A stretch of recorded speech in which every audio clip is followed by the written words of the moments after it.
तुम्हारी गलती सिर्फ तुम्हारी है, तुम्हारी असफलता सिर्फ तुम्हारी है। किसी को दोष मत दो, उन गलतियों से सीखो और आगे बढ़ो। ये शब्द है उस बिजनेसमैन के जिसे न केवल देश का एक बड़ा बिजनेसमैन कहा गया, बल्कि उसने अपनी साधारण व्यक्तित्व के लिए हमेशा याद किया जाएगा।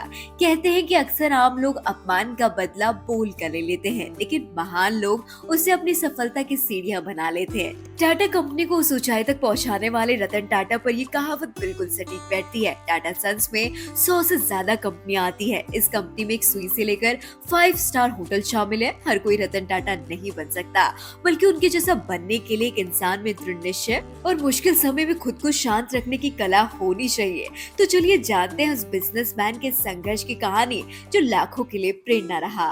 इस कहानी की शुरुआत होती है 28 दिसंबर 1947 को, जब टाटा समूह के संस्थापक जमशेदजी टाटा के दातक पोते नवल टाटा के बेटे हैं।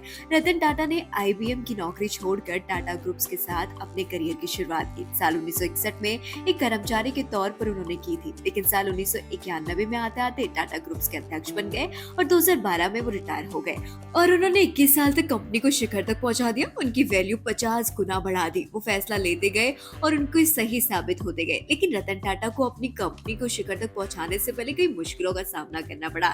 ये बात साल 1998 की है, जब टाटा इंडिका बाजार में उतारी। दरअसल ये रतन टाटा का ड्रीम प्रोजेक्ट था। इसके लिए उन्होंने जी तोड़ मेहनत भी की थी, लेकिन इस कार को बाजार में उतारने से उन्हें उतना अच्छा रिस्पॉन्स नहीं मिल पाया जितना उन्होंने सोचा था। इस वजह से टाटा मोटर्स घाटे में जाने लगी। कंपनी से जुड़े लोगों ने घाटे को देखते हुए रतन टाटा को उसे बेचने का सुझाव दे दिया। ना चाहते हुए भी रतन टाटा को इस फैसले को स्वीकार करना पड़ा, जिसके बाद वो कंपनी को बेचने के लिए अमेरिका की कंपनी फोर्ड के पास चले गए। रतन टाटा और फोर्ड्स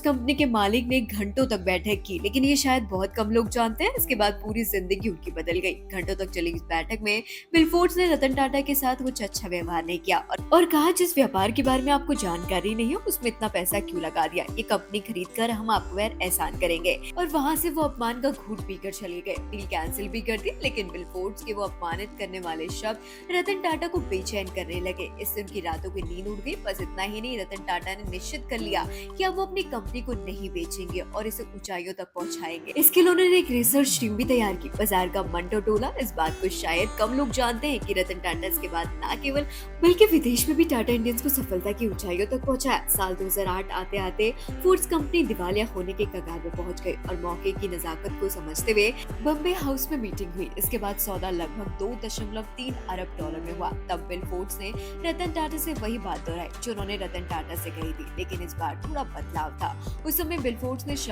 फोर्ड्स के शब्द दिए थे, आप हमारी कंपनी खरीद कर हम पर बहुत बड़ा एहसान कर रहे हैं। कुछ अपने अपमान का बदला तुरंत ले लेते हैं, लेकिन रतन टाटा जैसे लोग उन्हें कामयाबी में बदल देते हैं। फिलहाल जानकारी में इतना है। इस तरह की तमाम जानकारियों के लिए हमारे चैनल को सब्सक्राइब जरूर करते हैं और देखते रहिए न्यूज़ फ्लैश बैक।